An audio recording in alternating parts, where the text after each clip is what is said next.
आधा अधूरा ज्ञान तो आप सभी ने प्राप्त किया होगा। सब वीडियो में देखते होंगे कि आज शिव पर जल न चढ़ाएं, जलाधारी से इस दिन जल न लाएं, परंतु पूरा ज्ञान आपको इस वीडियो में प्राप्त होगा। हम सभी जानते हैं गुरुजी ने हम सभी को एक लोटा जल की महत्वता सदा सर्वदा बतलाई है, परंतु कुछ दिन ऐसे होते हैं जिस दिन शिवलिंग में से जल नहीं लाना चाहिए। इस वीडियो में आपको संपूर्ण जानकारी प्राप्त होगी, तो वीडियो में बने रहिए।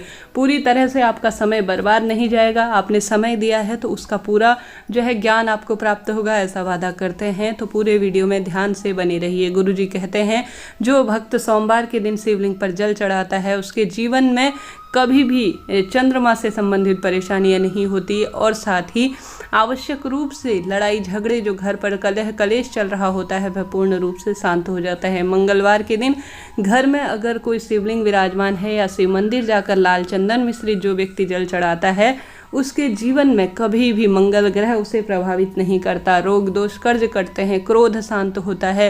शहद चढ़ाने से भी मंगलवार के दिन मंगल ग्रह जो कि उग्र माना जाता है उससे राहत मिलती है और जीवन में बुद्धि एकाग्र होती है। सोमवार के दिन सफ़ेद वस्तु फूल या चावल अक्षत इत्यादि चढ़ाने से सोमवार का दिन जो है अपने आप में पवित्र माना जाता है। तो सफ़ेद रंग की चीज़ें महादेव को समर्पित करने से विशेष लाभ होता है।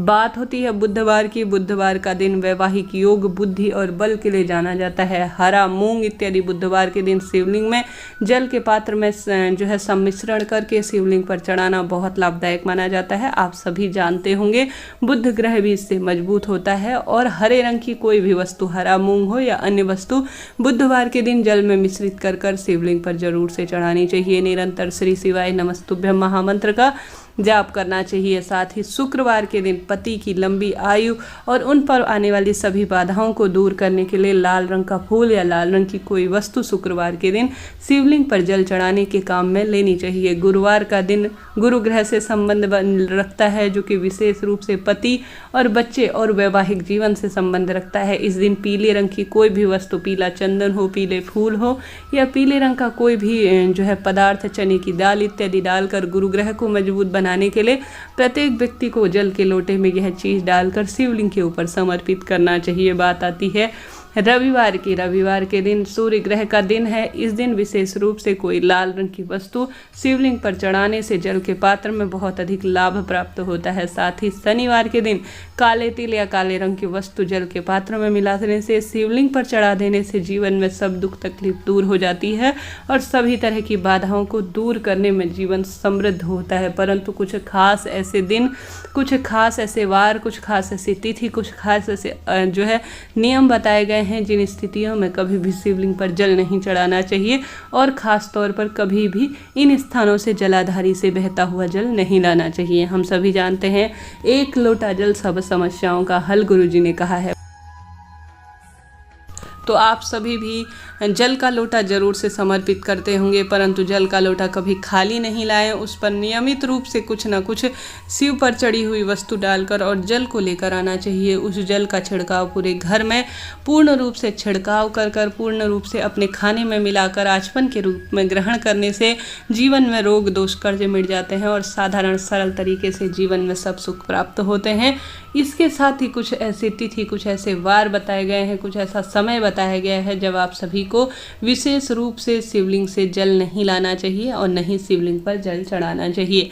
आप सभी जानते होंगे गुरुजी शिव महापुराण कथा में हम सभी को दिव्य ज्ञान देते हैं, उसमें से ही गुरुजी ने यह बात बताई है कि कभी भी जब आप अपने शिवलिंग घर के मंदिर में, बात अलग है किसी शिव मंदिर में जहाँ पर प्राण प्रतिष्ठित शिवलिंग विराजमान है, अगर वहाँ आप खाली हाथ जा रहे हैं, आपके हाथ में लोटा भी नहीं है, आपके हाथ में जल का पात्र भी नहीं है, आपके हाथ में कुछ भी नहीं है, आप शिव मंदिर का लोटा ले रहे हैं और वहीं से जल जो है चढ़ाकर आ जा रहे हैं, उसका कोई मूल्य नहीं चुका रहे हैं, न घर से आप जल का पात्र ले जा रहे हैं और न ही घर से कोई आप जल और उसमें कुछ भी द्रव्य नहीं ले जा रहे हैं, तो उस जल को लाने का कोई आपको औचित्य नहीं बनता। आप उस जल को नहीं ला सकते, क्योंकि हमेशा एक जल चढ़ाने का शिवलिंग पर नियम होता है। घर से उसे लेकर जाना है जल के पात्र में, आप मटके परिंदे से घर का लोटा ही आपको प्रयोग में लेना है, तो उसी से जो है आपको शिवलिंग पर जल चढ़ाना है। यही सही प्रक्रिया और यही उचित फल देने वाली होती है। परंतु कई भक्तजन भूलवश क्या करते हैं, मंदिर का ही जल प्रयोग में लेते हैं, मंदिर का ही लोटा काम में लेते हैं और अपेक्षा रखते हैं कि इसी जल को हम घर ले जाएं और इससे हमारे भाग्य खुल जाएंगे। परंतु नहीं, आप सभी को कभी भी शिवलिंग से जल जो है, जब आप मंदिर का काम ले रहे हैं, मंदिर की ही सभी चीज़ों को जो है यूज़ में ले रहे हैं, उस दिन आपको शिवलिंग में से जल लाने का कोई जो है औचित्य नहीं बनता, कोई प्रमाण नहीं बनता। तो इन चीज़ों का आप सभी ध्यान रखें कि कभी भी शिवलिंग में से आप सभी इस दिन जल न लाएं। किसी पवित्र जो तीर्थ स्थल पर भी जा रहे हैं, वहाँ पर भी अगर आप जल लाने की सोच रहे हैं तो इस बात को नोट करते हुए चलिएगा, गांठ बांधते हुए चलिएगा। उस शिव मंदिर में जहाँ से आपको लगता है मैं यहाँ से पवित्र जल ले जाऊँ, तो वहाँ कम से कम उस जल का मूल्य चुकाएं। वहाँ तो आप घर से जल नहीं ले जा सकते, वहाँ का कोई पवित्र शिवलिंग है, आपको लगता है ये मेरे परिवार में काम आएगा, यहाँ से मैं जल ले जाना चाहती हूँ, तो वहाँ 11, 21, 51 रुपये उस जल का आप मूल्य चुका कर आएँ, वहाँ पर दान के रूप में दे के आएँ। फिर उस जल को आप लाने के हकदार हैं, जरूर से उस जल को ला सकते हैं, उपाय में काम ले सकते हैं, तभी वह जल आपको फल देने वाला होगा। तो इस चीज़ को नोट करते हुए चलिएगा। जब तक किसी भी मंदिर में आप मूल्य नहीं चुका रहे हैं, उस चीज़ का प्रत्युत्तर आप नहीं दे रहे हैं, तब तक आप उसे पूर्ण रूप से प्रयोग में नहीं ले। यह जीवन का मूल्य है, यह जीवन का आधार है। आप वहीं पर से कोई चीज़ ले सकते हैं, निस्वार्थ भावना से, निष्प्रेम भावना से कुछ आप वहाँ पर उसके बदले में दान के रूप में देकर आ रहे हैं। तेरा तुझको अर्पण क्या लागे मेरा, इस भावना से समर्पित कर कर आ रहे हैं और उसके बाद कुछ चीज़ उठाकर लेकर आ रहे हैं, तो उसका फल आपको ज़्यादा प्राप्त होता है। इस चीज़ का ध्यान रखते हुए आप कोई भी चीज़ वहाँ से लेकर आइए।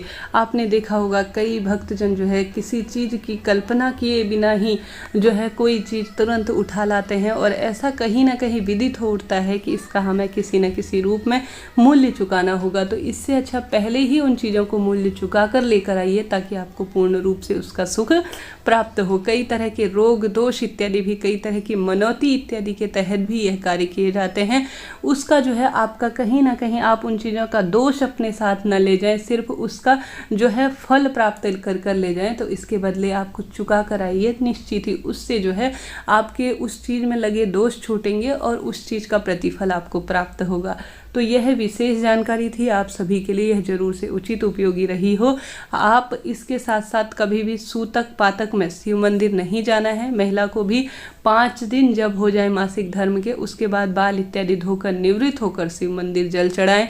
सूतक पातक घर में लगा हुआ है तो शिवलिंग घर पर विराजमान है, या आप सभी जो है किसी शिव मंदिर में जाकर शिवलिंग पर जल नहीं चढ़ाया जाता, इस बात का भी आप सभी ध्यान रखते हुए, और स्नान इत्यादि से जब तक निवृत्त नहीं होते, पूर्ण रूप से मासिक धर्म इत्यादि से जब तक निवृत्त नहीं होते, पूर्ण मन से धर्म कर्म से शुद्ध नहीं होते, सिर्फ शिवलिंग पर जल चढ़ाने से जो है किसी भी चीज़ की प्राप्ति आप नहीं कर सकते जब तक आपका मन, तन और हृदय से आप साफ सच्चे नहीं हैं। तो सबसे पहले निर्मल जन मन सो मोहे पावा, मोहे छल छिद्र कपट न भावा, ऐसा महादेव कहते हैं। तो कभी भी निर्मल मन को पहले स्वच्छ करें, स्वयं को पवित्र करें, उसके बाद साधारण सरल तरीके से 1 लोटा जल भी महादेव पर अमृत की बूंद की तरह है, इसका लाख गुना वह आपको फल प्राप्त कर देंगे। कैसी लगी वीडियो बताइएगा जरूर। हर हर महादेव। श्री